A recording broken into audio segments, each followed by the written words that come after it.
4খনকৈ ultra bus থকা খেলৰ মাত্ৰ মাজত কালিৰ দিনটো আছে। এই চাওক 104খনকৈ পুৰস্কাৰ আছে, 104খনকৈ এই চাওক 4 চকীয়া বাহন আছে, 104খন মাজত মাত্ৰ কালিৰ দিনটো আছে। পৰহি 10টা বজাত খেল হ'ব। অন্তৰ খুলি মই গ্যাৰাণ্টি দিছোঁ, অন্তৰ খুলি এখন টিকেট কাটক।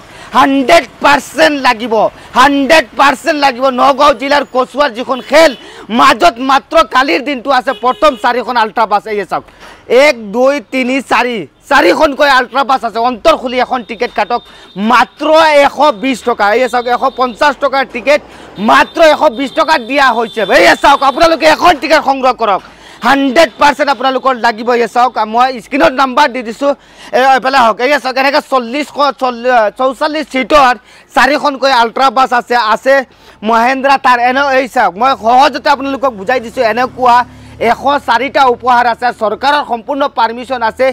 এই খেলৰ পৰা লাভ হোৱা টকাৰে তেওঁলোকে দৰিদ্ৰ ছাত্ৰ ছাত্ৰীক পঢ়া শুনা কৰাব লাগিব। এয়া পাৰ্মিশ্যন চৰকাৰে দিছে। এনেধৰণৰ গাড়ী আছে। যদি 120 টকাৰ তলত কোনোবাই টিকেট বিক্ৰী কৰিছে ইয়াৰ ফলছ হয়।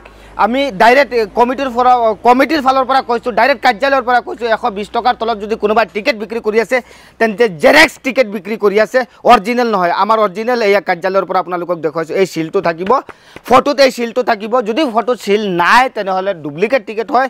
120 টকাৰ তলত কোনো টিকেট বিক্ৰী কৰিব নোৱাৰে। চাওক স্ক্ৰীনত দিয়া নাম্বাৰত আপোনালোকে এটা মাত্ৰ ফোন কল কৰক, নহ'লে হোৱাটছআপত হাই দিয়ক, লগে লগে আপোনাৰ প্ৰিয় টিকেটখন আপোনালোকে পাই যাব।